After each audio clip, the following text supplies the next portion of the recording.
महान्तम् आदित्यवर्णं तमसा परस्तात् तमेव विदित्वा अतिमृत्युमेति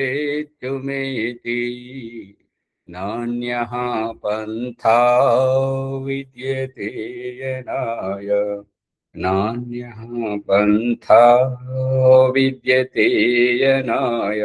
ఓం శాంతి శాంతి శాంతి. ఓం సత్యార్థ ప్రకాశము అధ్యాత్మ సత్సంగానికి వచ్చేసినటువంటి వారందరికీ నమస్తే, స్వాగతం, సుస్వాగతం. ఓం నమస్తే ఆచార్య, సర్వేభ్యో నమః. నమస్తే. ఓం నమస్తే ఆచార్య, సర్వేభ్యో నమః. సత్యార్థ ప్రకాశము సప్తమ సముల్లాసము 164వ పుట. ఈశ్వరుడు జీవుని పుట్టింపడు అనే ప్రసంగంలో ఉన్నాము. ప్రశ్న: ఈశ్వరుడు జీవుని సృష్టించి అతని సామర్థ్యము ఇయ్యకున్నా, అతనికి సామర్థ్యము ఇయ్యకుంటే అతడేమీ చేయజాలడు. కావున పరమేశ్వరుని ప్రేరణము చేతనే జీవుడు కర్మలను ఆచరించును కదా. అంటే అతన్ని పుట్టించి అతనికి ఇంద్రియాల సామర్థ్యం ఇవ్వకపోతే అతడు ఏమి చేయజాలడు కదా. ఇవన్నీ ఇచ్చి భగవంతుడే ప్రేరేపిస్తున్నాడు కదా అనేటువంటిది ప్రశ్న. దానికి సమాధానం. ఉత్తరము: జీవుడెన్నడూ ఉత్పన్నము కాడు, అతడు అనాది. జీవుడు ఉత్పన్నము కాడు, అతడు అనాది పదార్థం. అనాది అంటే అతనికి ఆరంభము లేదు, అంతము లేదు, నిరంతరంగా అనాది కాలముగా విద్యమానమై ఉంటాడు. ఈశ్వరుడు అతన్ని సృష్టింపలేదు. ఈశ్వరుడు జగత్తునకు ఉపాదాన కారణమగు ప్రకృతియు నిత్యములైనట్లే జీవుడును నిత్యుడే. ఈశ్వరుడు జగత్తునకు ఉపాదాన కారణంగా కనబడుతున్నటువంటి ఈ ప్రకృతి ఏ రకంగానైతే నిత్యమో అదే విధముగా ప్రకృతి లోపల ఉండి దేహధారణ చేయుచున్నటువంటి జీవుడు కూడా నిత్యుడే. జీవుని శరీరము, ఇంద్రియములు, వాని గోలకములు పరమేశ్వరునిచే నిర్మింపబడును. జీవుని యొక్క శరీరం, దేహం, ఇంద్రియములు, వాని గోలకములు. ఈ ప్రసంగంలో ఇవాళ వరలక్ష్మి గారు ఏమంటున్నారంటే, చెట్టు మీద కాయలు కాస్తున్నాయి, వాటిలో బీజాలు వస్తున్నాయి, జీవాత్మ ఎలా వస్తున్నాడో తెలియదు కానీ అని అంటే, చెట్లలో స్త్రీల చెట్లు, పురుష చెట్లు ఉంటుంటాయి. పురుష చెట్ల నుంచి ఆ యొక్క జీవ కణాలను తుమ్మెదలు, తేనెటీగలు ఇటువంటివన్నీ తీసుకొచ్చి స్త్రీ చెట్ల మీద ఉన్నటువంటి పుప్పరేణువులో పరపరాగ సంపర్కం గావింపజేస్తుంటాయి. ఆ విధంగా రావడం జరుగుతుంది. మనం మనుషులకు, పశువులకు, పక్షులకు అయితేనేమో నేరుగానే చూస్తున్నాం.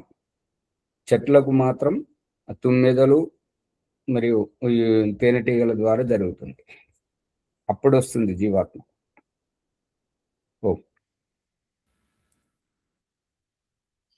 జీవుని శరీరము, ఇంద్రియముల యొక్క గోలకములు, ఏవైతే కండ్లు కానివ్వండి, ఈ తలకాయ కానివ్వండి, ఇంకా లోపల ఊపిరితిత్తులు మరియు ఈ యొక్క కిడ్నీలు, ఏవైతే ఉన్నాయో, గోలకములుగా ఉన్నాయో, వీటన్నింటినీ భగవంతుడు సృష్టిస్తున్నాడు. అతని చేత దేహము లోపల సృష్టింపబడుతున్నది. కానీ అవి అన్నీ జీవుని అధీనమునే ఉండును. వాహనం తయారు చేసిన అతను అమ్ముకొని జీవనోపాధి చేసుకుంటున్నాడు కాబట్టి కొనుక్కున్నతని ఆధీనంలోనే వాహనం యొక్క నియంత్రణ ఉంటుంది. అదే రకంగా భగవంతుడు జీవుడి శరీరమును, ఇంద్రియ గోలకములను అన్నింటినీ తయారు చేశాడు. కానీ దాని యొక్క నియంత్రణ అనేటువంటిది జీవాత్మని పక్షముననే ఉంటుంటది. జీవాత్ముడే నియంత్రిస్తుంటాడు.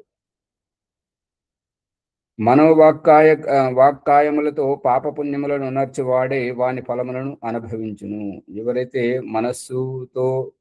మనస్సుతో మననం చేయడం కానీ, వాక్కుతో మాట్లాడడం కానీ, మరియు కర్మ వ్యవహారంతో చేయడమే కానీ, ఈ రకంగా మనోవాక్కాయ కర్మలతో ఎవరైతే చేస్తుంటారో,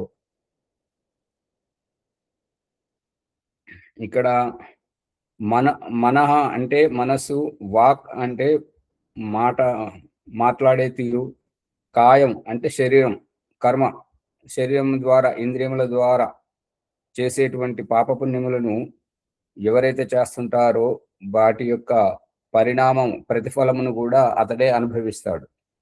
కర్మణ్యేవాధికారస్తే మా ఫలేషు కదాచన. కర్మ చేయడంలోనే స్వతంత్రత ఉంటుంది. కర్మఫలం అనుభవించడంలో అందరూ పరాధీనులే, ఈశ్వరుడు మాత్రం కాదు.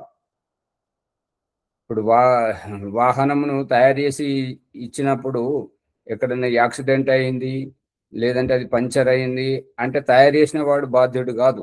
నడపడం సరిగ్గా రాక, నియంత్రించుకోలేక నువ్వు చేసుకున్నటువంటి కర్మకు నువ్వే అనుభవించాలి, కానీ తయారు చేసిన వాడు ఎంత మాత్రం కాదు. తయారు చేసిన వాడు అలా తయారు చేస్తే కొనేటప్పుడు నువ్వు ఎందుకు కళ్ళు మూసుకొని కొన్నావు?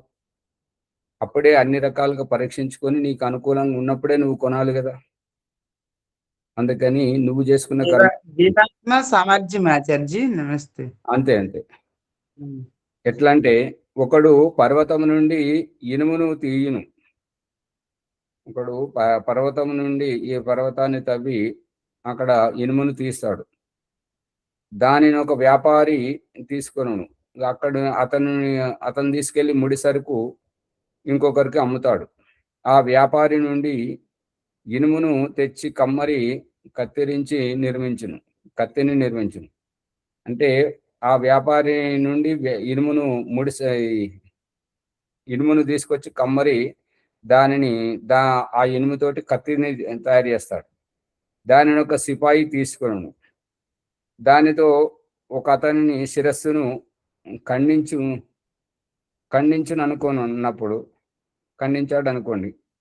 అప్పుడు ఇనుమును సంపాదించిన వానిని, కొనిన వానిని, కమ్మరి వానిని, ఖడ్గం పట్టుకున్న రాజు వారిని దండింపడు. ఆ ఖడ్గముతో ఎవడు చంపెనో వానిని పట్టుకొని దండించును. అట్లే శరీరాదుల ఉత్పన్నము చేయు ఈశ్వరుడు వాని కర్మల ఫలమును అనుభవింపడు. శరీరాలను పుట్టించినటువంటి ఈశ్వరుడు ఇప్పుడు భగవంతుని పక్కన పెడితే, తల్లిదండ్రి కడుపున, ఒకే తల్లి కడుపున ఎంతో మంది పుడతారు. పుట్టిన వారు అందరి తలరాతలు ఒకే విధముగా ఉండవు. తల్లి తండ్రి సంతానాన్ని కంటారే కానీ వాళ్ళ తలరాతలను కనలేరు కదా, వాళ్ళ తలరాతలను రాయలేరు కదా. అందుకని దేవుడే చూపిస్తున్నాడు, ఒక చేతికున్న వేళ్ళే 5 ఒక రకంగా లేవు, 5 రకాలుగా ఉన్నాయని. ఆ విధంగానే ఎవరి కర్మఫలము వారిది. దేవుడు 84 లక్షల జీవరాశుల ఈ యొక్క శరీరాలతో, జన్మలతో పుట్టిస్తున్నాడు, కానీ వారు చేసేటువంటి కర్మలకు దేవుడు బాధ్యుడు కాదు, జీవుడే బాధ్యుడు. అందుకని ఈ కర్మఫలము దేవుడికి వర్తించదు, జీవుడికే వర్తిస్తుంటది. తల్లి శిశువును కన్నది, కానీ కరెంట్ ప్లగ్లో వేలు పెట్టమని చెప్పలేదు కదా. మరి కరెంట్ ప్లగ్లో అతను ఎందుకు వేలు పెడుతున్నాడు? ఆ అమ్మాయిని అపహరించడం ఎందుకు? బలాత్కారం చేయడం ఎందుకు? చంపడం ఎందుకు? దొంగిలించడం ఎందుకు? ఇవన్నీ జీవుడు తాను స్వయంగా చేస్తున్నాడు కాబట్టి వాటికి కర్మఫలం అతనే అనుభవించాలి, జీవుడే అనుభవించాలి. స్వర్గం నుంచి వైదొలిగి వస్తున్నది, భగవంతుని సాన్నిధ్యాన్ని కాదనుకొని వస్తున్నది అతనే. ఇక ఈ భవబంధాల్లో దుఃఖమే దుఃఖం ఉన్నది, త్రాహిమాం అని చెప్పేసి ఇక్కడికి వెళ్ళి ఆత్మరక్షణ గావించుకుంటూ మళ్ళీ అదే ఈశ్వరుని సాన్నిధ్యానికి, మోక్షానికి, ముక్తాత్మల సాన్నిధ్యానికి చేరుకుంటాడు. ఇదంతా జీవుడు తను చేసుకున్నటువంటి ఈ కర్మ తానే అనుభవిస్తుంటాడు. ఇదంతా అగ్నిహోత్రంలో ఆఘార వాద్య భాగాహుతిలో అగ్నయే స్వాహ అని చెప్పేసి ముందుకు వెళ్ళడం, వెళ్ళినటువంటి వాడు మళ్ళీ వెనకకు రావడం, సోమాయ స్వాహ అని ముందుకు వెళ్ళడం, మళ్ళీ వెనకకు రావడం, ప్రజాపతయే స్వాహ అని పైకి లేవడం, మళ్ళీ కిందికి దిగడం, ఇంద్రాయ స్వాహ అని పైకి లేవడం, కిందికి దిగడం. ఈ యొక్క ఆహుతుల అంతరార్థంలో చాలా లోతుగా చెప్పడం జరిగింది. అక్కడ ఈ ఇంటికి ద్వారము ఏ విధముగానో అగ్నిహోత్రంలో ఆఘార వాద్య భాగాహుతి అంత ప్రాముఖ్యత సంతరించుకున్నది. అది అర్థమైన వారికి ఇక వారు తమను తాము ఉద్ధరించుకోగలుగుతుంటారు. అర్థం కాని వారికి ఒక తమాషాలాగా. ఇక మా చెప్పేవారు ఏమని చెప్తున్నారంటే ఇలా వేసుకుంటూ ముందుకు పోవాలి, అగ్నేయ స్వాహ అని ముందుకే పోవాలి కానీ వెనుకకు రాకూడదు అంట. ముందుకే ఎందుకు పోవాలో వెనుకకు ఎందుకు రాకూడదో వారికి తెలియదు. ముందుకే పోయినప్పుడు సోమాయ స్వాహ అని ఆహుతి ఇవ్వడానికి, ఆ నెయ్యి తీసుకోవడానికి, ఆహుతి వేయడానికి వెనుకకెలా వచ్చాడు, ఎప్పుడు వచ్చాడు, దానికి వారికి సమాధానం లేదు వారి దగ్గర. మరి ప్రజాపతయే స్వాహ అని కింది నుంచి పైకి లేచినప్పుడు పై నుంచి కిందికి రావద్దంటారు, పైకే ఉండాలంటారు. అలా ఎలా సంభవం అవుతుంటది? ఏదైనా కాదు మరి జీవాత్మిక జరితం చూపిస్తున్నాడు కదా కళ్ళ ముందు. మధ్యలో రాకండి, కొద్దిగా ఓపిక పట్టండి. ఏదైనా స్థూలమైన వస్తువు పృథివీ యొక్క వికారము ఎంత పైకి పోయినా గురుత్వాకర్షణతోటి మళ్ళీ కిందికి రావాల్సిందే. నెయ్యి పదార్థం, ఈ లేబట్టినటువంటి చెంచాలోని నెయ్యి పదార్థము మళ్ళీ కిందికి దిగాల్సింది. దాని ద్వారా మనకు చెప్పడం జరుగుతుంది. ఇక అగ్నిహోత్రం చేయరానటువంటి వాళ్ళు, అగ్నిహోత్ర రహస్యం తెలియనటువంటి వాళ్ళు అన్నం తినడం గమనించట్లేదు. అన్నం తినడం ఈనాడు వికృతి అయింది. కాబట్టి పూర్వకాలంలో గురుకుల ఆశ్రమ వ్యవస్థలో కింద పెట్టుకొని, మనం కూర్చున్న చోట కింద పెట్టుకొని ముద్దను పైకి లేపి తినడం. దీని యొక్క రహస్యం ముద్దను కింది నుంచి లేపి నోట్లో పెట్టుకోవడం. అగ్నిహోత్రం యజ్ఞకుండం యొక్క భూమిపైన ఉన్నటువంటి 3 మేఖలల మీద పెట్టకూడదు, ఆ మెట్ల మీద పెట్టకూడదు. అశిష్టులు, అసభ్యముగా కలిగిన వారే ఆ యజ్ఞకుండముల మీద ఆచమన పాత్రలు పెట్టడం కానీ, నెయ్యి సామగ్రి పాత్రలు పెట్టడం కానీ, ఇంకా కొంతమంది అయితే మహా అజ్ఞానంతోటి పాత్ర కోసం మెట్ల రూపాన్ని చెడగొట్టి దిమ్మలుగా కట్టుకుంటున్నారు. అది నితాంత మూర్ఖత్వం. యజ్ఞ విజ్ఞానానికి రహస్యం తెలియని వారు అలా చేస్తున్నారు.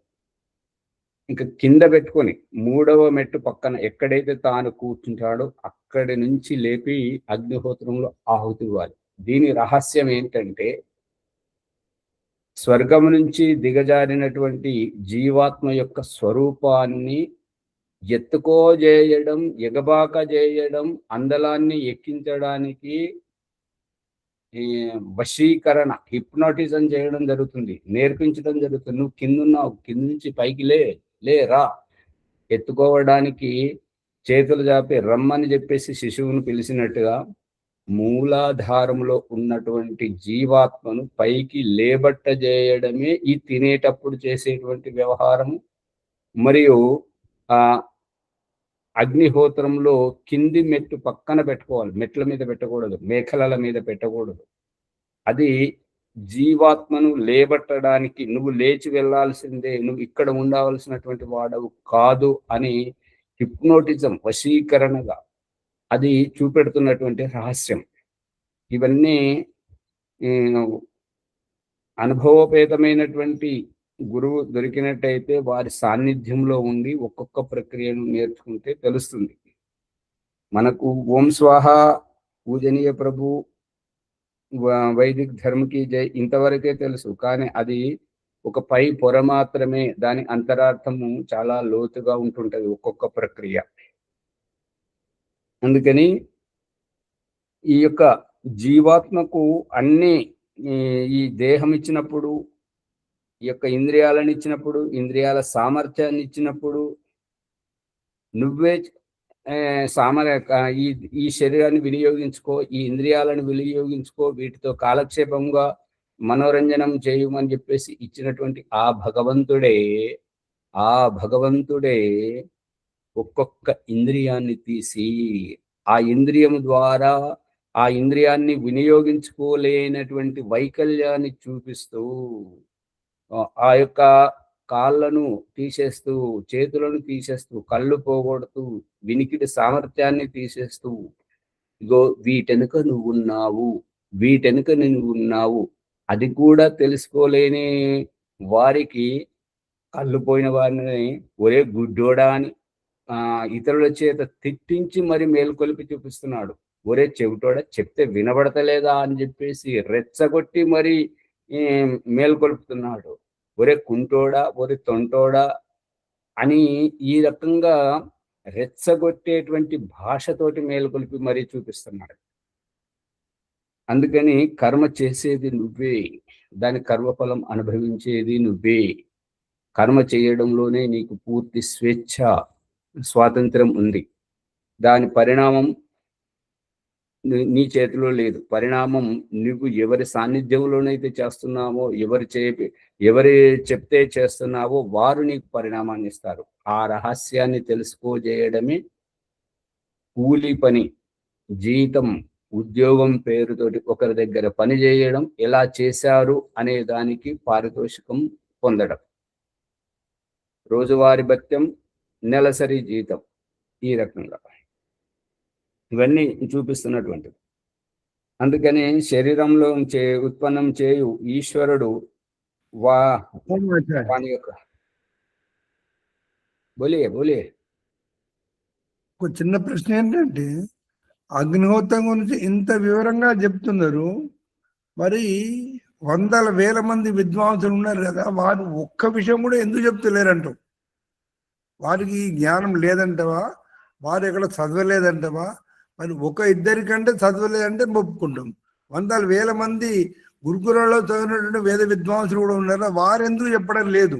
వాటిలో అక్కడ ఉన్నటువంటి రహస్యం ఏమిటి? ఓం. దానికి కారణం మీలాంటి వాళ్ళు. ఓం ప్రకాష్ అప్పుడప్పుడు హెచ్చరిస్తుంటాడు, మీరు గమనించలేదు ఉన్నాడు.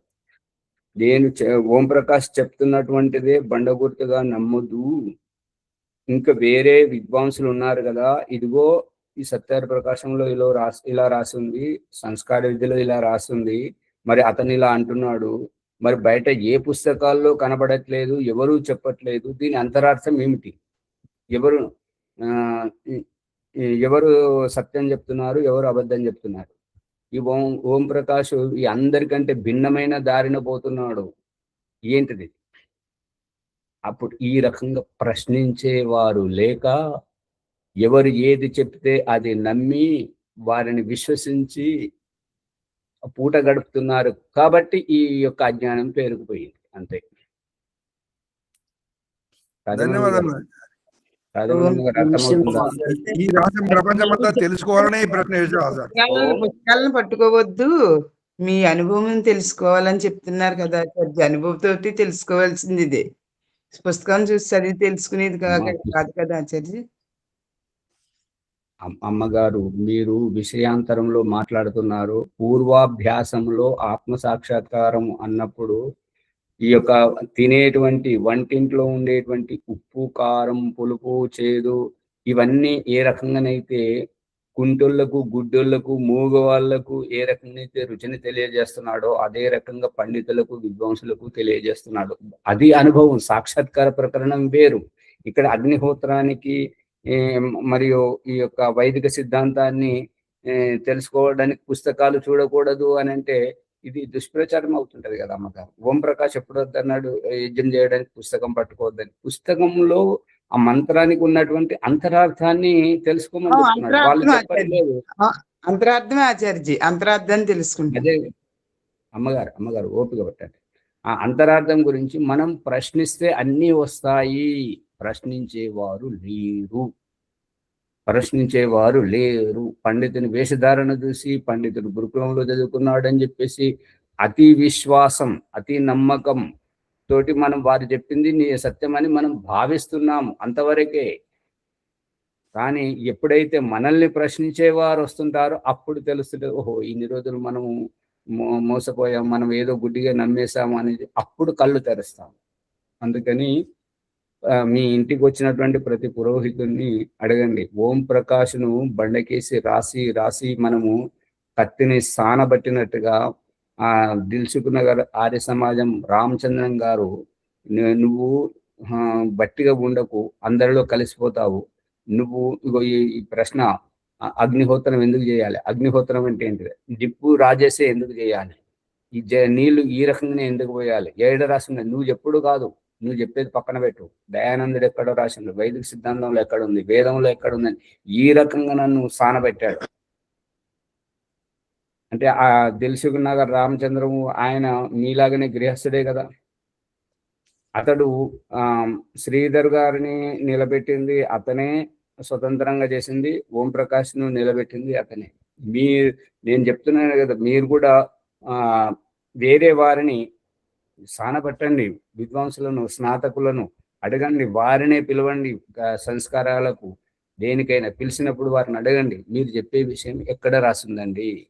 మనం నోటితోటి మాట్లాడుకున్న అది వ్యవహారం తర్వాత విషయం, కానీ శాస్త్రీయ ప్రమాణం ఏంటి, వేద మంత్రాల ప్రమాణం ఏంటి అంటే అప్పుడు వాళ్ళు పుస్తకాలు తీసి చూస్తారు, ఆ బుద్ధితో ఆలోచిస్తుంటారు, అప్పుడు సత్యం బయటకు వస్తుంది. చితికితే వెన్న వస్తుంది, వాదే జాయితే తత్వబోధ. అందుకని ఆ రకంగా చేయాలి. కానీ ఏ పుస్తకంలో లేదు, ఎవరు చెప్పట్లేదని చెప్పి ఎంతసేపు ఎదుటి వారిని తప్పుపట్టడం అది చేయడం సరైనటువంటిది కాదు అని నా అభిప్రాయం.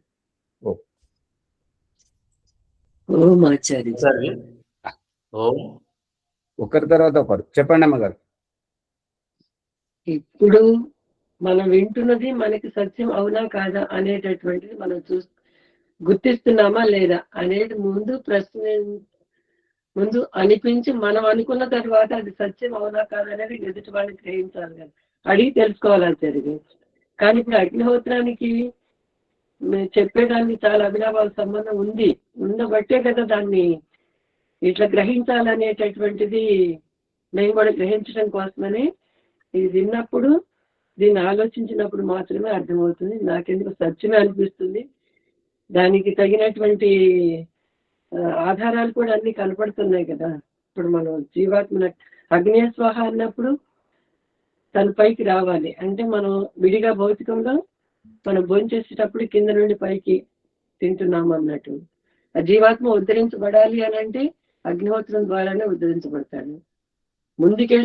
ముందుకెళ్ళాలి కానీ వెనక్కి రాకూడదు అని అంటే వెనక్కి రాకపోతే మళ్ళీ నూతన మనం సోమాయ స్వాహాన్ని చెప్పడానికి ఉండదు కదా.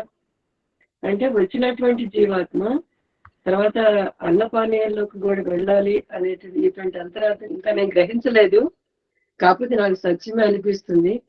నాకు అడగాలంటే ఎవరు ఇంక లేరు, ఇక మీరు తప్ప ఎవరు లేరు, మీరు చెప్పేది నాకు సత్యమే అనిపిస్తుంది కాబట్టి నా సందేహం ఏమి అనిపించట్లేదు ఆచార్యజీ. ఓం ఆచార్యజీ, అగ్నిహోత్రము చేస్తున్నప్పుడు ఎన్నో మెలకువలు మేము నేర్చుకుంటున్నాము. ఇప్పుడు శాస్త్రీయంగా మీరు వివరిస్తున్నారు కూడా. ఇప్పుడు ఒక విషయము, ఘృతం చెంచాలో ఘృతం తీసుకొని ఆహుతి ఇచ్చేటప్పుడు సమిధల పైనుంచి పైకి వెళ్ళాలి ఆచార్యజీ, పైనుంచి కిందికి రావాలా? మండుతున్నటువంటి సమిధల మీద ఆ నిప్పు నుంచి పైకి లేవాలి, పైకి లేచి మళ్ళీ కిందికి దిగాలి. పైకి లేవడం ఏంటంటే తన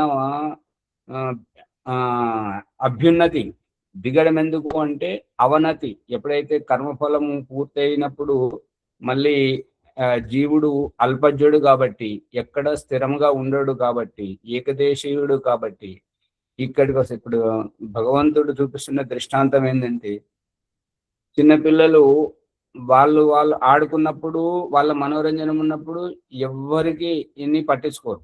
వాళ్ళకు అక్కడ ఆటలో మనోరంజనం అయిపోయిన తర్వాత అమ్మ కనబడితే నన్ను ఎత్తుకోమంటాడు. ఎత్తుకున్న తర్వాత అక్కడ కొద్దిసేపు నన్ను దించమంటాడు. దించకపోతే ఏడుస్తాడు, ఎత్తుకోకపోతే ఏడుస్తాడు. అందుకని ఈ ఎత్తుకునేటప్పుడు ఎత్తుకోవాలి, దించేటప్పుడు దించాలి. అగో శిశువుకు జరిగేటువంటి మనోరంజనం అది అక్కడ అంతవరకే. కానీ ఈ మనం అనుకున్నది ఏది కాదు. భగవంతుడు జీవాత్మకు చేస్తున్నటువంటి వ్యవస్థ చేస్తున్నాడు అంతవరకే. అందులో ఉండాలా ఉండకూడదా, ఇప్పుడు ఇందాక చెప్పాడు కదా, కత్తిని తయారు చేయడం వారి వంతు, దాన్ని నువ్వు ఎలా వినియోగించుకుంటావు. పండ్లు కోసుకొని కూరగాయలు కోసుకొని జీవితాన్ని సవ్యంగా గడుపుతావా, లేదంటే తెచ్చుకొని అది గొంతులో గుచ్చుకొని దాంతో ఆత్మహత్య చేసుకుంటావా? అది నీ ఇష్టం. పదార్థం ఉన్నది, అగ్గిపెట్టె ఉన్నది, దాంతో దీపం వెలిగించుకుంటావా, నువ్వు వంట చేసుకుంటావా, అది నీ ఇష్టం. లేదా ఒంటికి తగలబెట్టుకొని చస్తావా, అది నీ ఇష్టం. పదార్థం పంచమహాభూతాలు, నీరున్నది, వాటితో శుద్ధి అయిపోయి నీ శారీరక ఉష్ణోగ్రతను తగ్గించుకొని చల్లగా ఉంటావా, లేదంటే దాంట్లో మునిగి చస్తావా, నీ ఇష్టం. ఈ యొక్క అగ్నిహోత్రంలో మీరు అడిగినటువంటి ప్రశ్న, పైనుంచి కిందికి దిగాలా, కింద నుంచి పైకి పోవాలా అంటే భగవంతుడు చూపిస్తున్నటువంటిది పృథివీ యొక్క వికారం. పృథివీ యొక్క వికారం గడ్డి. ఆ గడ్డి నీరు ఆవు తిని దానిని నెమరి వేసుకొని జీర్ణం చేసుకున్నప్పుడు దాని శరీరంలో పాలు తయారవుతున్నాయి. పాలను తోడుపెడితే నెయ్యి తయారవుతుంది. నెయ్యి పాలను తోడుపెడితే పెరుగు వస్తుంది. పెరుగుని చితికితే వెన్న వస్తుంది. వెన్నను కరగబెడితే నెయ్యి వస్తుంది. ఆ నెయ్యిని కిందికి వెళ్ళి భూమి యొక్క వికారం కింది నుంచే ఆవు తీసుకుంటూ పైకి లేపడం. లేపినప్పుడు పైకి ఎంత పైకి లేచినా కూడా మళ్ళీ కిందికి దిగాల్సిందే కదా. ఆవాగమన సిద్ధాంతాన్ని ఇక్కడ చూపించడం జరుగుతుంది. జీవుడు అల్పజ్ఞుడు ఎక్కడ స్థిరంగా ఉండడు. పైకి పోతే కిందికి దిగాలని, కింద ఉంటే పైకి ఎదగాలని, ఈ రకంగా అస్థిరంగా ఉంటాడు జీవుడు. దేవుడు పైన ఉన్నాడు, కింద ఉన్నాడు, అంతటా ఉన్నాడు. ఈ విషయం అవగాహన లేక పైనుంచి కిందికి వేసేవాడిని మరి నేను ఇంతవరకు. అదే ఇప్పుడు రామ్దేవ్ గారు, స్వామి రామ్దేవ్ గారు కొత్తగా వచ్చినప్పుడు కపాలభాతి ప్రాణాయామం చేపిస్తుంటే పండిత టి సూర్యనారాయణ గారు, అప్పుడు ఓంప్రకాష్ సీతాఫలం వంటి వారసుగుడలో ఉండేవారు, వాళ్ళ ఇంటి పక్కనే. అక్కడ ఆ ఆర్య సమాజంలో ఉండడానికి సూర్యనారాయణ గారు ఏర్పాటు చేశారు. వారు ఒకరోజు పిలుచుకొని మురళి గారిని, ఓంప్రకాష్ని పిలుచుకొని, నేను కపాలభాతి చేస్తుంటే నాకు ఏమీ కావట్లేదు, వాళ్ళు టీవీలో చెప్తున్నారు నాకు ఇది అయిపోయింది, ఇట్లా మంచిగా అయింది, అట్లా మంచిగా అయింది అని అంటున్నారు అని అంటే, ఎట్లా చేస్తున్నారు చెప్పండి అంటే, లోపలికి పీల్చుకుంటున్నాను. లోపలికి పీల్చుకోవడం కాదు స్వామి, బయట కూదాలి. బయట కూదితే పొట్ట కదులుతుంటుంటది. పొట్ట కదులుతుంటే అది ఈ యొక్క రుగ్మతలన్నీ పోతాయి అని చెప్పేసరికి నాకు తెలియదు. నేను సంవత్సరంన్నర నుంచి లోపలికి పీల్చుకుంటున్నాను. అది తేడా. అవగాహన లోపం. అవగాహన లోపం అంతవరకే. అవగాహన వ్యతిరేకంగా చేయడం క్రియలు. అంతే అంతే, వ్యతిరేక చేసడం కావాలని చేసింది కాదు, అక్కడ అవగాహన లోపం అంతే. తెలియక ప్రశ్నించే కదండి దానికి సమాధానం తీసుకున్నారు ఆయన గారు. అదే మరి ప్రశ్నిస్తేనే కదా సమాధానం వచ్చేది. అదే అదే ప్రశ్నించి తెలుసుకోవాలి మనం. దయానందుడు ఆషామాషి తమాషాగా అర్థమయ్యేవాడు కాదు. ఈ సత్యార ప్రకాశాన్ని ఈ రకంగా రచించడం, ప్రశ్నలు వేసుకుంటూ సమాధానపరుస్తూ ప్రశ్నలు వేసుకుంటూ సమాధానపరుస్తూ వైదిక సిద్ధాంతంలో ఎవరికైతే అర్థమైందో వారు మేలుకుంటారు. అర్థం కాని వాళ్ళు ఆయనకి ఏం పర్లేదు అన్ని ఖండన చేస్తారు. అన్ని ఖండన చేయకపోతే ఏమన్నట్టు, అనవసరమైనవి మనల్ని ఇబ్బంది పెట్టే వాటిని దూరం చేయకపోతే ఎట్లా? ఇప్పుడు పంట పండించినప్పుడు గడ్డిని దూరం చేయకపోతే వరి ధాన్యం ఎట్లా వస్తుంటది? బియ్యం కావాలంటే పొట్టు దూరం చేయాలి కదా.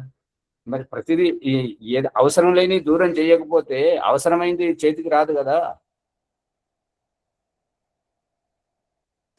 దూరం చేయడానికి ముందు ఏది దూరం చేయాలి, ఏది ఉండాలి అవగాహన కావాలి కదండి. అది కావాలి కదా. చూడండి, గర్భంలో స్థలం సరిపోకపోతే శిశువుని బయటకు తీసుకొస్తున్నాడు. అంటే గర్భంలో ఉండేటువంటి సుఖంగా ఉండే అవస్థను దూరం చేస్తున్నాడు.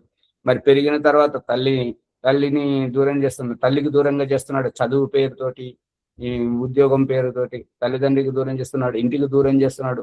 తాను కాళ్ళ మీద నిలబడ్డ తర్వాత తల్లిదండ్రులని మొత్తం జరిపేస్తున్నాడు. ఏది దూరం చేయాలో, ఏది దూరం చేయకూడదో, ఏది ఎందుకు దూరం అవుతుందో, ఏది ఎందుకు దగ్గర అవుతుందో అది ఆ మాత్రం తెలుసుకోలేకపోతే ఎలా? మేలు కొలుపుతున్నాడు దయానంద సరస్వతి అంతే. ఓ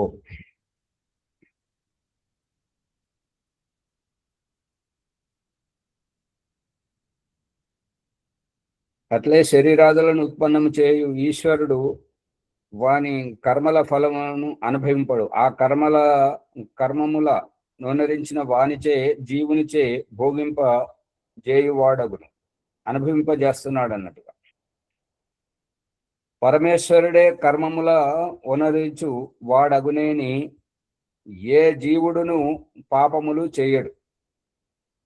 పరమాత్మయే చేపిస్తున్నట్టయితే ఈ జీవుడు పాపాలు ఎందుకు చేస్తుంటాడు? పరమేశ్వరుడు పవిత్రుడు, ధార్మికుడు అగుట వలన అతడు జీవుని పాపములు చేయుటకు ప్రేరేపింపడు. ఎంత చెడ్డ తల్లిదండ్రులైనా, ఎంత అజ్ఞానములో ఉన్నా, ఎంత చెడ్డ వాళ్ళైనా, ఎంత మూర్ఖులైనా కూడా తన సంతానానికి మాత్రము తన తెలివిని బట్టి మంచిగా చెప్తారు. దొంగతనం చేసినా మంచిగా చేయమని చెప్తారు, అబద్ధం ఆడినా తెలియకుండా చేయరా అని చెప్తుంటారు. ఇంకా సంస్కారవంతులు చెప్పేది అది వేరే అనుకోండి. ఎంత తప్పుడు ఎంత అంట్లేరుకున్న వారైనా కూడా అరే మట్టి ఉన్నది తీసుకోకరా, మంచి తీసుకోరా అని చెప్తుంటారు. చెప్పరా ఆచార్యజీ? చెడైనా చెడని చెప్పరా, అలాగే తెలియాలంటారు అజ్ఞానం. ఏదైనా చెడని కాదు, తప్పు చేయకుండా ఉండడానికే చెప్తుంటారు వాళ్ళకి తెలిసిన తెలివిని బట్టి.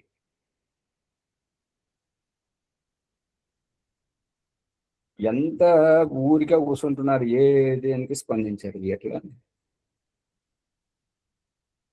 ఊరికే కూర్చుంది చూస్తే దిష్టి తగులుతుంది. రాజమణమ్మ గారు చెప్పాలి కదా, సత్యం ఏంటి అసత్యం ఏంటి, మరి ఓంప్రకాష్ సత్యం చెప్తున్నాడా అసత్యం చెప్తున్నాడా ఏమిటి అనేది తెలియాలి కదా. కావున జీవుడు తన కర్మలను చేయుటలో స్వతంత్రుడైనట్లు పరమేశ్వరుడు తన కర్మలో స్వతంత్రుడై ఉన్నాడు.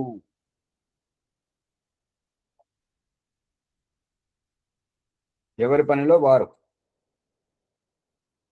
జీవేశ్వరుల స్వరూప భేదం.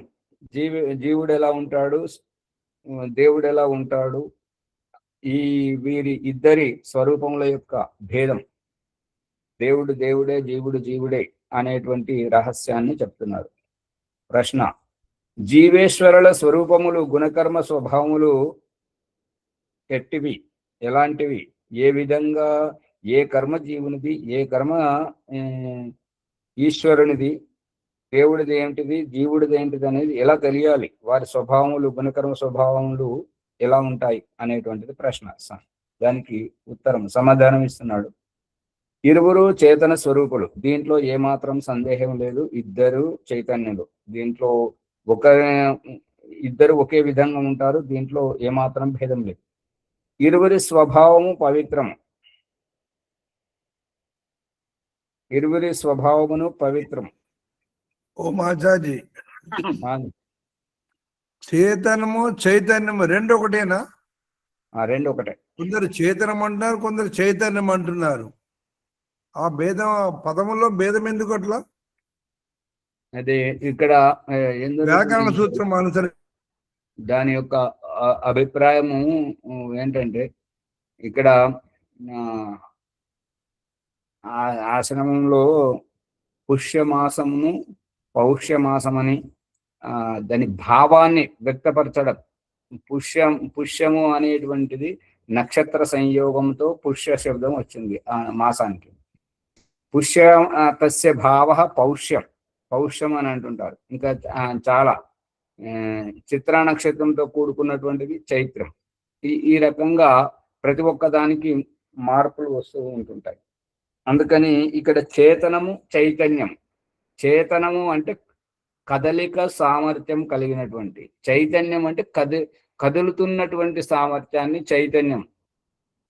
చేతనము అంటే కదిలేటువంటి సామర్థ్యం ఉంది. ఇప్పుడు కదలకపోవచ్చు, కదిలేటువంటి సామర్థ్యం ఉంది చేతన. చైతన్యం కదులుతున్నటువంటిది, సక్రియంగా ఉన్నటువంటిది అని అభిప్రాయం. మ్యూట్ లో ఉన్నారు. మైక్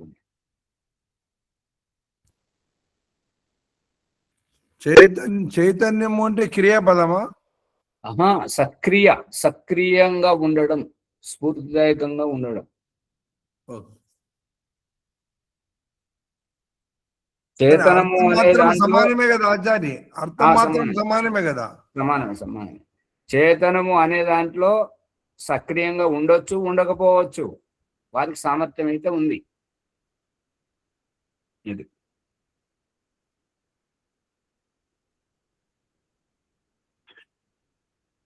ఇక్కడ పవిత్రము అనే దాంట్లో చాలా లోతైనటువంటిది ఏంటంటే,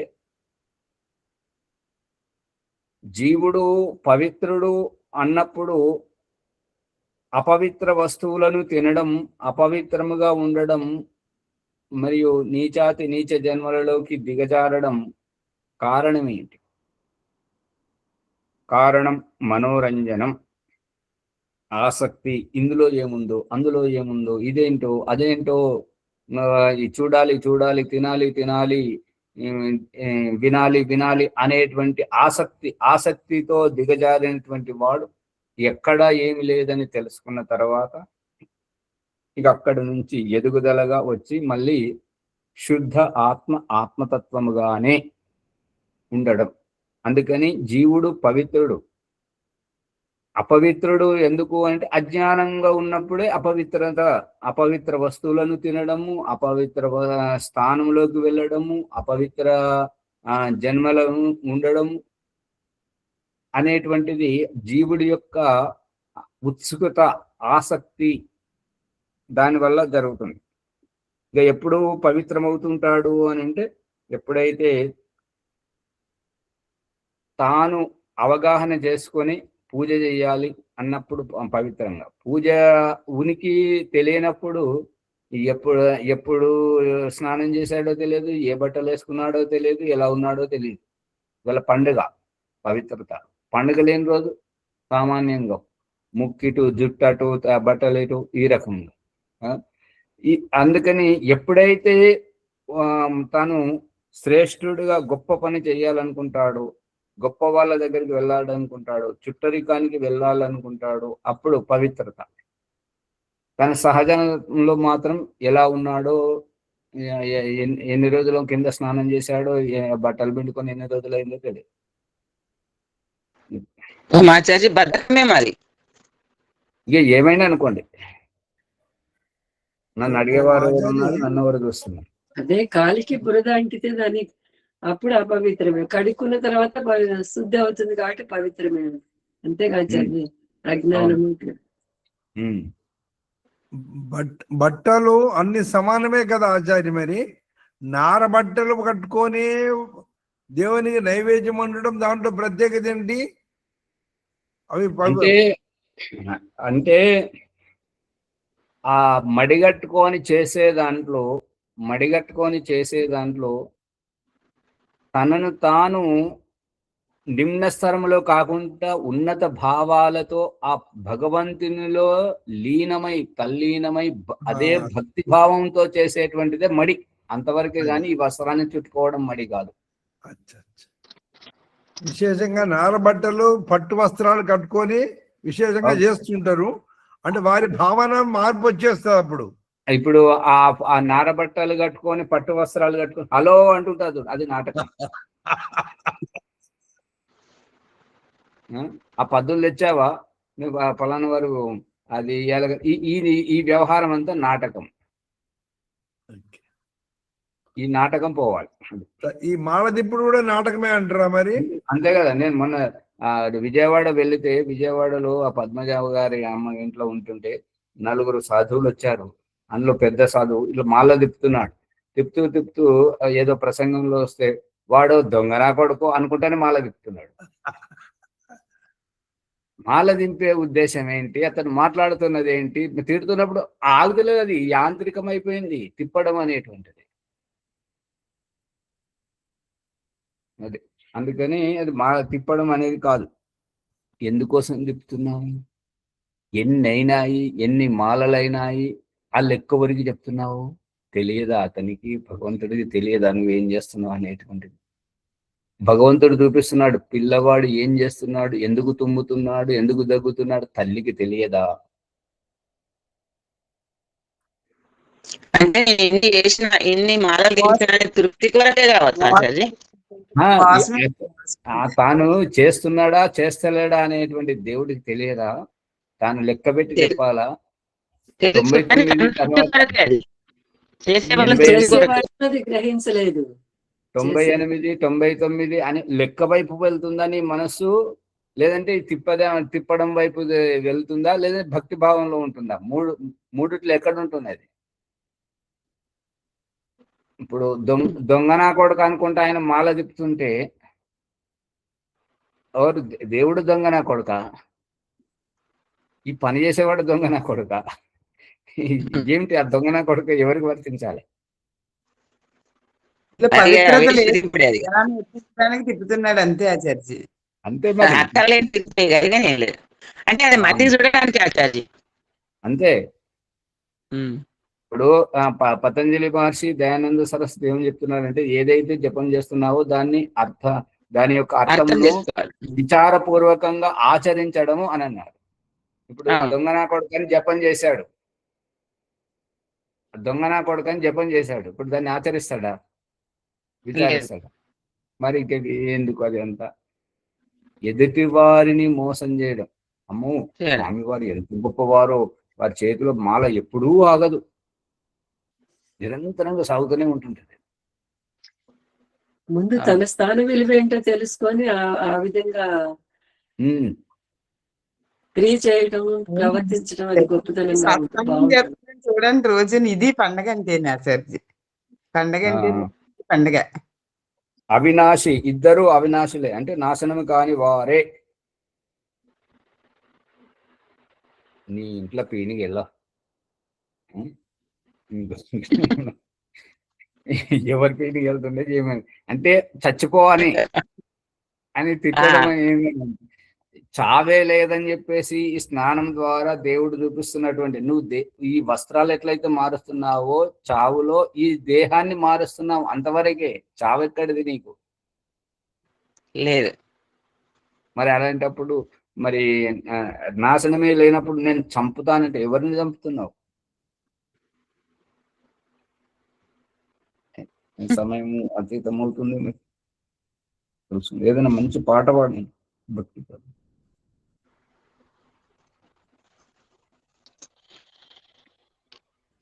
రజనీయమ్మ గారు పాడతారా?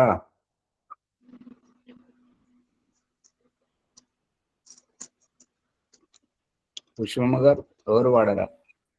ఈశ్వర్ సే సంగ జోడ్ అమ్మా, పాడమ్మా.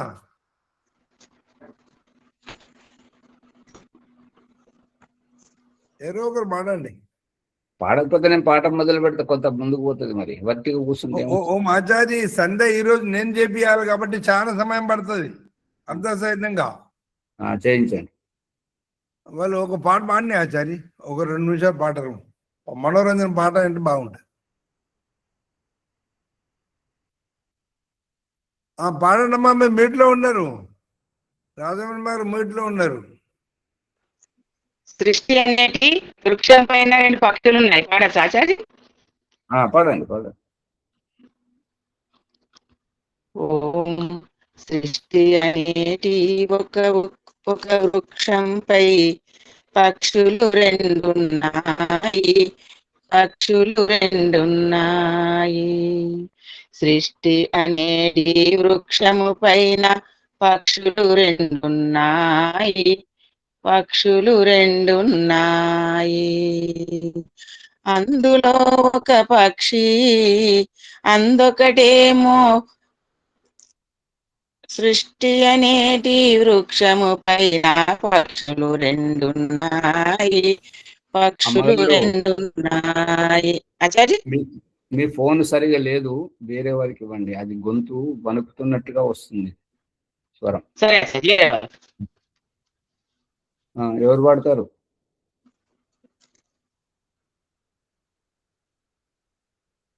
వరలక్ష్మి గారు బాగా పాడతారుగా, ఏదో ఒకటి పాడండి దానికి సంబంధించి. ఏదో ఒకటి అట్లా పాడండి అమ్మగారు.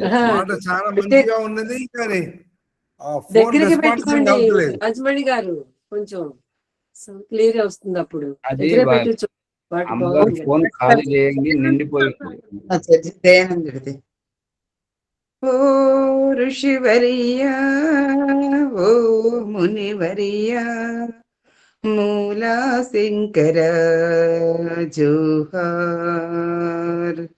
ఓ ఋషివర్యా, ఓ మునివర్యా, మూలా శంకర జోహార్. దయానంద స్వామి జోహార్. మహామనీషివి, మహావిభూతివి, మహాయోగినీకు జోహార్. మహామనీషివి, మహావిభూతివి, మహాయోగినీకు జోహార్.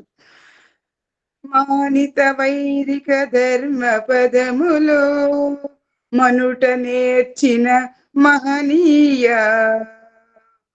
మానిత వైదిక ధర్మ పదములో మనుట నేర్చిన మహనీయ. మహర్షివో మహర్షివర జోహార్ జోహార్. దయానంద స్వామి జోహార్. ఓ ఋషివర్యా, ఓ మునివర్యా, మూలా శంకర జోహార్. నిద్రాణ స్థితి నిఖిల జనాళికి వెలుగు సంగి మేల్కొల్పిన దేవా. నిద్రాణ స్థితి నిఖిల జనాళికి వెలుగున సంగి మేల్కొల్పిన దేవా. వేద ధర్మము రక్షించుటకై దీక్ష భూనిన ధర్మవీరా. వేద ధర్మమును రక్షించుటకై దీక్షను భూనిన ధర్మవీరా జోహార్ జోహార్ జోహార్. ఓ ఋషివర్యా, ఓ మునివర్యా, మూలా శంకర జోహార్. తర్క శాస్త్రమును సాధన పూని పాకాండమును ఖండన చేసి. తర్క శాస్త్రమును సాధన పూని పాకాండమును ఖండన చేసి. వైదిక ధర్మమునాదర్శముగా బ్రతికించిన బహు ప్రాజ్ఞశీల. వైదిక ధర్మమునాదర్శముగా ప్రకటించిన బహు ప్రాజ్ఞశీల జోహార్ జోహార్ జోహార్. ఓ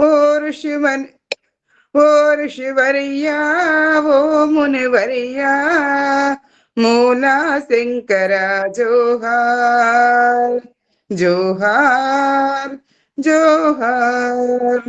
నమస్తే ఆచార్జీ, ధన్యవాదాలు అవకాశం ఇచ్చినందుకు. అమ్మగారు కొద్దిగా ఆభ్యంతర కుంభకం చేయండి, మీరు ఉచ్చారణతోటి ఉన్న శ్రద్ధ పోతుంది. నాకు దీర్ఘం పలుకుతున్నారు వరలక్ష్మి గారు, అది అప్పుడు బాగుండలేదు. సరే కానీ ఓం ఆచార్య ఓంబ్రి గారికి ధన్యవాదములు. ఆధ్యాత్మిక విద్యా జ్ఞానగంగా సత్సంగంలో ఉన్నాము. సత్యప్రకాశము 7వ సముల్లాసములో మనము పరమాత్మ గురించి, జీవాత్మల గురించి లోతుగా అర్థం చేసుకున్నాము. కర్మ ఫలములో ఎవరికి ఇస్తారు, ఎవరు చేసిన కర్మ వారే అనుభవించాలి. ఆ జీవాత్మలో పరమాత్మ పుట్టించుడు, తర్వాత జీవాత్మలో పరమాత్మ చైతన్య స్వరూపాలు, ప్రకృతి జడ పదార్థాలని లోతుగా అర్థం చేసుకుంటున్నాము. ఈ విధంగా మనము సత్యప్రకాశ్ అని లోతైన అర్థంతో అనుభవపేతంగా తెలుసుకుంటున్నాము. అగ్నిహోత్రం చేసేటప్పుడు మనము ఏ విధంగా వ్యవహరించాలి, యథార్థాన్ని తెలుసుకోవాలి అనేటువంటి అనేక విషయాలు అగ్నిహోత్రం గురించి కూడా తెలుసుకున్నాము. వారికి ధన్యవాదములు. మరోసారి ఈ ఎపిసోడ్ను లైక్ చేయండి, షేర్ చేయండి, సబ్స్క్రైబ్ చేయండి, పక్కన ఉన్న గంట సింబల్ గట్టిగా నొక్కండి. 1-2 సార్లు వినండి ప్రార్థన. వైదిక సంతోపాసన ప్రణవముని భాగ్యనగరం. ఓం నమస్తే ఆచార్య. ఒక్క విషయం ముని గారు, ఇవాళ మార్జన మంత్రములు అర్థ సహితంగా చదవండి అంతే. అంటే కొత్త వారు అలాగమ్మా, నేర్చుకుంటారు అదే కదా. చదువుతా. నిన్న మీరు కంటిన్యూ చేసిన దానికి వెళ్ళి నేను ఈ రోజు చదువుతా. అంతే అట్లనే. ఓం అమృతోపస్తరణమసి స్వాహ. ఓం అమృత అభిధానమసి స్వాహ. ఓం సత్యం యశస్త్రీర్మహిస్త్రీః శ్రేతాము స్వాహ. అత ఆత్మమంత్రాః. ఓం శన్నో దేవీరవిష్టయా आपो भवन्तु पीतये शय्योरविस्रवन्तु नः. ॐ अतः अङ्गस्पर्शमन्त्राः. ॐ वाक् वाक्. ॐ प्राणः प्राणः. ॐ चक्षुः चक्षुः. ॐ श्रोत्रं श्रोत्रम्. ॐ नाभिः. ओम हृदयम्. ओम कंठः. ओम शिरः. ओम बाहुभ्यां यशोबलम्. ओम करतल करपृष्ठे. अतः मार्जन मंत्राः. आत्म साक्षात्कार प्रकरणము. ओम भू पुनातु शिरसि. जीवत प्रार्थना. ओ प्राणप्रदाता ఈశ్వర ఉవాచ. సందేహము. ఓ జీవాత్మ, నీవు నీ పునర్జన్మ ప్రారంధ కర్మ ఫలాన్ని పవిత్రము పునీతం చేసుకో. ఓం భువః పునాతు నేత్రయోః. జీవాత్మ, ఓ దుఃఖ వినాశక పరమాత్మ సందేశము. నీ యొక్క దృశ్యమాన మరియు అదృశ్యమాన ప్రకృతి రూపాలను యథార్థంగా తెలుసుకొని నీ కుశాగ్ర బుద్ధితో మంచి చెడు ఆలోచించి మూల్యాంకనం చేసుకొని సుఖదుఖములను వాటి మూల కారణములను తెలుసుకొని సాక్షిభూతంగా జీవించు. ఓం స్వహ పునాతు కంఠే. జీవాత్మ, ఓ స్వయం సుఖ స్వరూప పరమాత్మ కంఠంలో గుంత స్థానంలో జరిగేటువంటి ఆవాగమనాలపైన ప్రత్యేకమైన దృష్టి సారించి ఈ ఆకలి దప్పికలను నియంత్రించుకో మరియు జయించి ఆధ్యాత్మిక విద్య తెలుసుకొని అందులో అడుగులు ముందుకు వేస్తూ తెలుసుకోవాల్సింది కంఠకూపేక్షుద్విపాస నివృత్తి యోగ దర్శనము. స్వయం సుఖానందమే జీవన్ముక్తి అని ఆ మోక్షావస్థ సోపానమని తెలుసుకో. ఓం మహాపునాతు హృదయే. జీవాత్మ ప్రార్థన. ఓ మహిమాన్విత మాయాస్వరూప జగదీశ్వర పరమాత్మ సందేశము. పునాతు హృదయే అంటే ఆధ్యాత్మిక జ్ఞానాన్ని పొంది పరమాత్మని పట్ల నీ భ్రమలను తొలగించుకో, నివృత్తి చేసుకో. యోగము, యాగము, త్యాగము ద్వారా తపస్సు చేస్తూ అక్రియ ధ్యానము ద్వారా ఉపాసనాలు అడుగులు ముందుకేసి పురుషార్థంతో ఈశ్వర అనుభూతిని పొందు. కనబడే ప్రకృతి వెనుక ఉన్న కనబడని నిరాకార తత్వ పరమాత్మను అనుభవపేతంగా తెలుసుకో. ఓం జన పునాతనాభ్యాం. జీవత ప్రార్థన. ఓ జగన్నాయక, ఈ జన్మ జరా మరణ అంతరార్థం ఏమిటి స్వామి? పరమాత్మ. పునాతనాభ్యాం అంటే నాభి చక్రంలో సంయమనం చేసి ధ్యానము చేయడం ద్వారా జన్మ జన్మల అంతరార్థం బోధపడుతుంది. అందుకే నాభిచక్రే కాయఊహ జ్ఞానం యోగ దర్శనం. ఈ తిని త్రాగి ఈ విసర్జించడం అంటే ఏమిటి అని ఆలోచిస్తే ఆ రహస్యం స్పష్టంగా బోధపడుతుంది. ఓం తపః పునాతు పాదయో. జీవత ప్రార్థన. ఓ పరాత్పర, ఈ తపస్సు అంతరార్థం ఏమిటి స్వామి? పరమాత్మ సందేశము. ఓ జీవాత్మ, ఈ జన్మ జరా మరణ దుఃఖదాయక స్థితి నుంచి నిన్ను నీవు ఉద్ధరించుకో. అంటే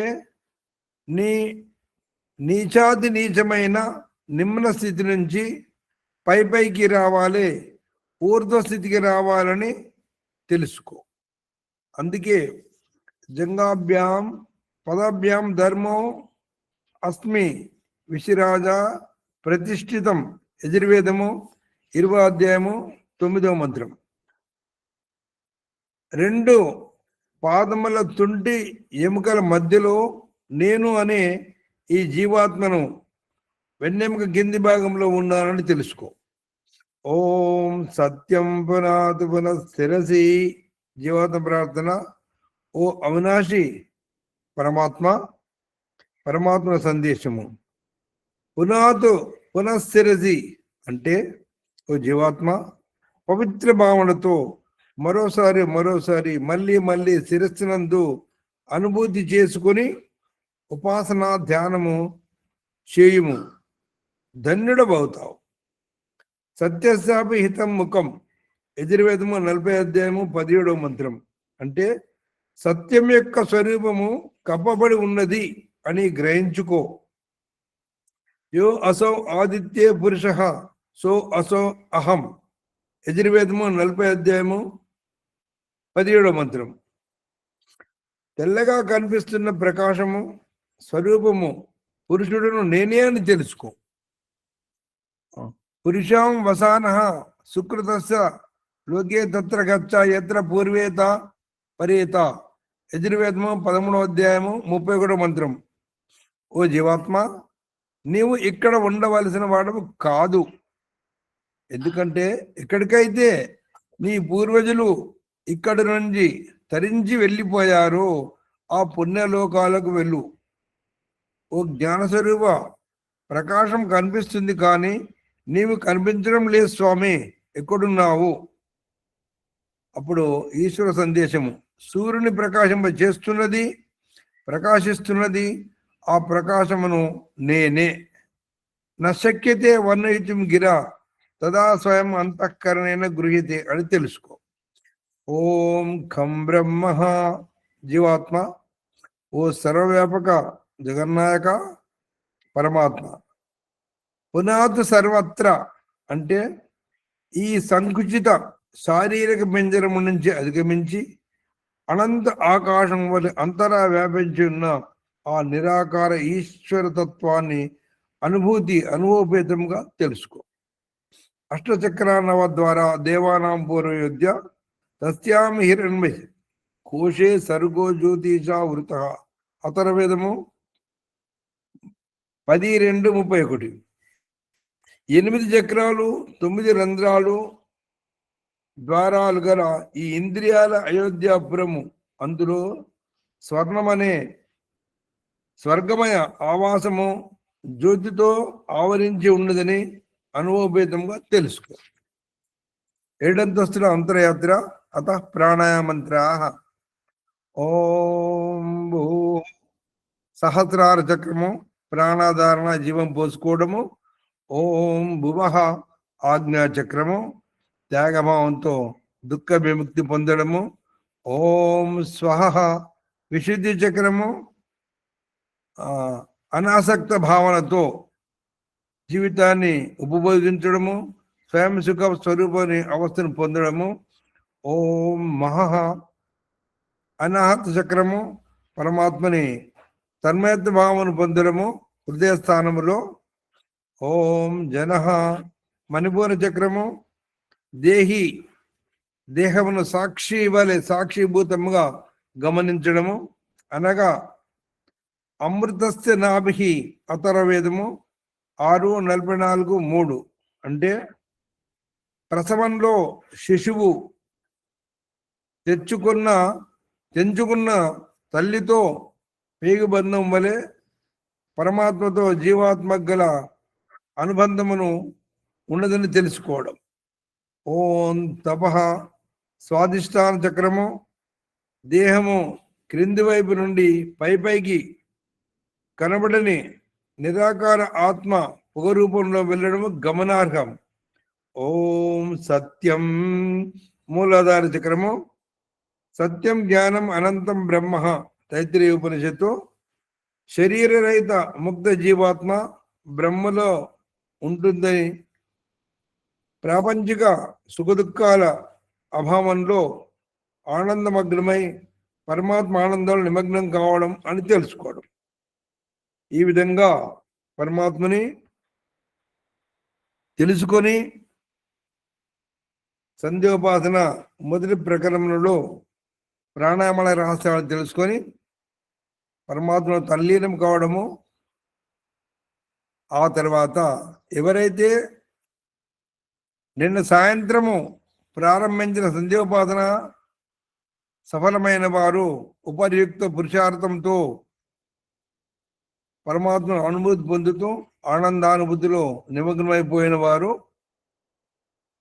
ఆ తర్వాత సఫలమైనటువంటి వారు అగమర్శన మంత్రంతో మళ్ళీ సంధ్య 2వ ప్రకరణం ప్రారంభమవుతుంది. అత అగమర్శన మంత్రాః. ఓం రితంచ సత్యంచ విద్యా తపసోద్యజాయత తతో రాత్ర్యజాయత తతః సముద్రో అర్ణవః సముద్రాదర్ణవాదీ సంవత్సరో అజాయత అహోరాత్రాన్ విదదాదిశ్చమేతోపసే సూర్యాచంద్రమసౌ దాత యథా అపూర్వమకల్పయత్ దివంచ పృథ్వీంచాంతరిక్షమతో స్వః. ఓం శన్నో దేవీరవిష్టయా భవంత పీతయే శయ్యోరభిసవంతు నః. అత మనసా పరిక్రమ మంత్రాః. ఓం ప్రాచేదికగ్నిరధిపతిరచితో రక్షితాదిత్యా ఇషవః तेभ्यो नमोऽधिपतिभ्यो नमो रक्षेतृभ्यो नमैभ्यो नमेभ्योऽस्तु योऽस्मान् द्वेष्यं वयं दिश्मस्तमोजं वेदद्मः. తూర్పు దిశలో ఆ పరమాత్ముడు అగ్ని ప్రకాశ స్వరూపుడై ఉండి ఆదిత్య కిరణముల ద్వారా చంద్రహాస కొడవలి వలె ఆదిత్య కిరణములతో సర్వ ప్రాణులను తన హక్కున చేర్చుకొని తల్లిదండ్రులు రక్షిస్తున్నాడని తెలుసుకోవడం. దక్షిణ దిశలో దక్షిణాదికేంద్రోధిపతే స్థిరాదే రక్షితా పితరైశవః తేభ్యో నమోధిపతిభ్యో నమో రక్షేతృభ్యో నమైషిభ్యో నమేభ్యోऽस्तु योऽस्मान् द्वेष्यं वयं दिश्मस्तं మోజం వేదద్మః.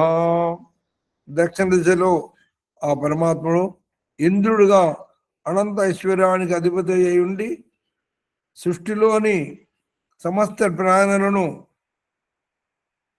ఐశ్వర్యం ద్వారా రక్షిస్తూ మరియు వంకర టింకరగా కుటకుతంత్రాలతో నడిచేటువంటి ప్రాణుల నుండి తల్లిదండ్రుల వలె కంటి రెప్పలా కాపాడుతూ రక్షిస్తున్నాడని తెలుసుకోవడం.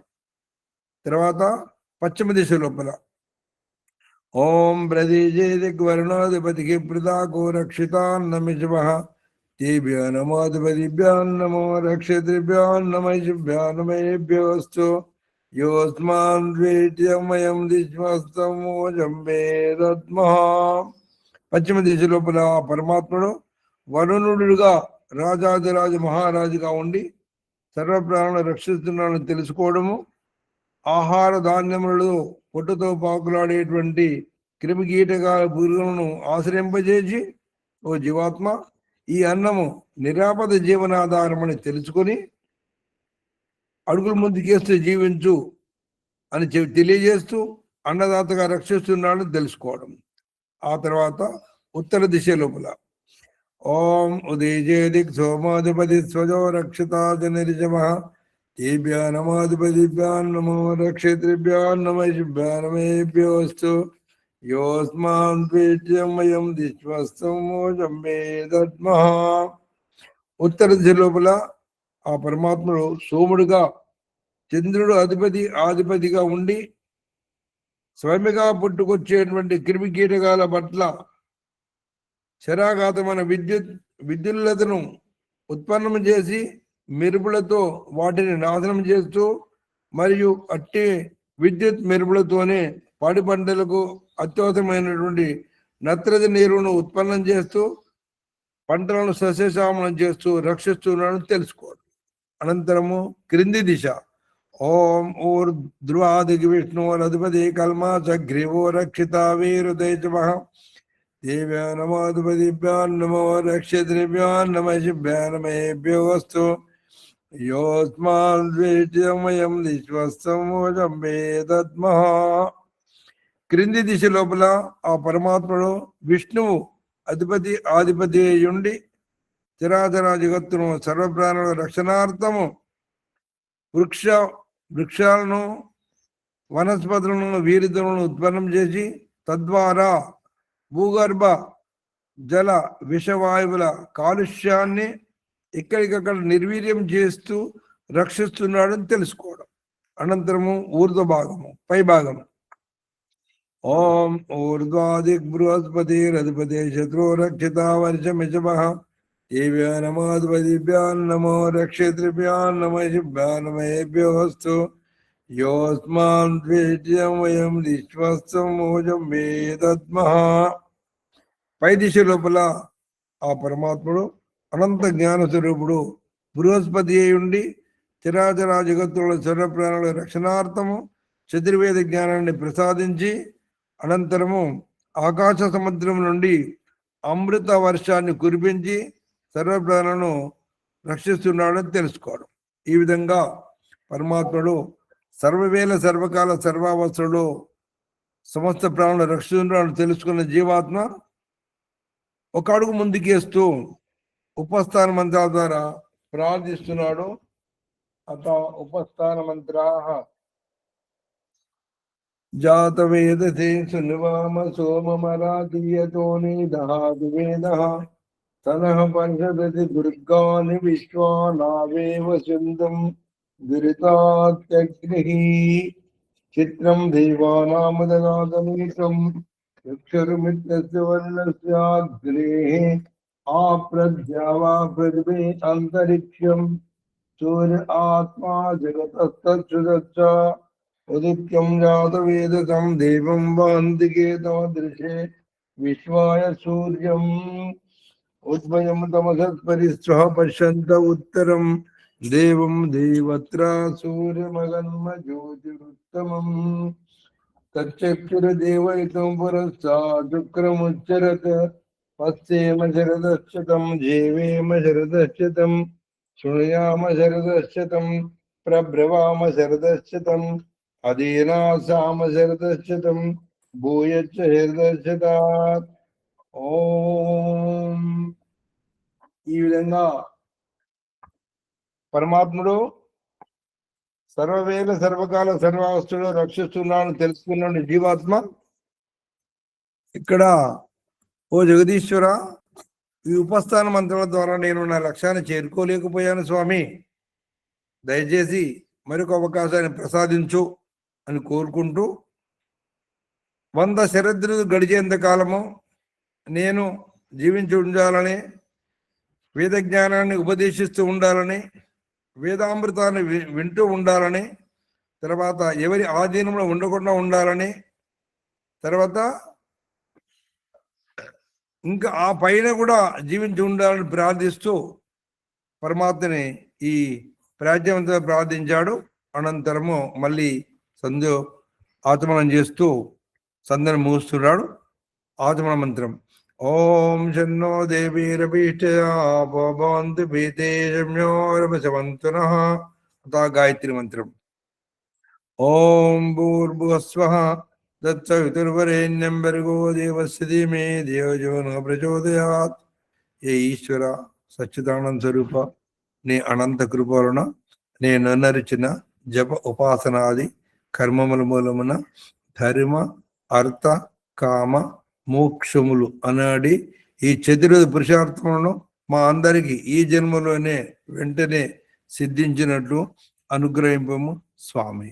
అత నమస్కార మంత్రా. ఓం నమ శంభవాయ చ మయోభవాయ చ నమ శంకరాయ చ మయస్కరాయ చ నమ శివాయ చ శివతరాయ చ. ఓం శాంతి శాంతి శాంతి. అదే వైదిక సందేవ పద్మనాభ ప్రణామని. ఓం దేవశాంతిరంతరిక్షకం శాంతి పృథివీ శాంతి ఆపా శాంతి ఓషధే శాంతి వనస్పతే శాంతిర్విశ్వే దేవా శాంతి బ్రహ్మ శాంతి సర్వం శాంతి శాంతిరేవ శాంతి సామా శాంతిరేది. ఓం శాంతి శాంతి శాంతి. నమస్తే ఆచార్య. శ్రీభూ నమ. అందరికీ నమస్కారం అండి. కొంచెం విద్యుత్ అంతరాయం జరిగింది, చింతించండి. నేను సరిగా చివరిగా అర్థాన్ని సరిగా బోధించలేకపోయాను. మళ్ళీ అవకాశం ఇస్తే ఇంకా సమయం సరిపోతే 20 నిమిషాలన్నా సమయం సరిపోతే అర్థం బోధించడానికి.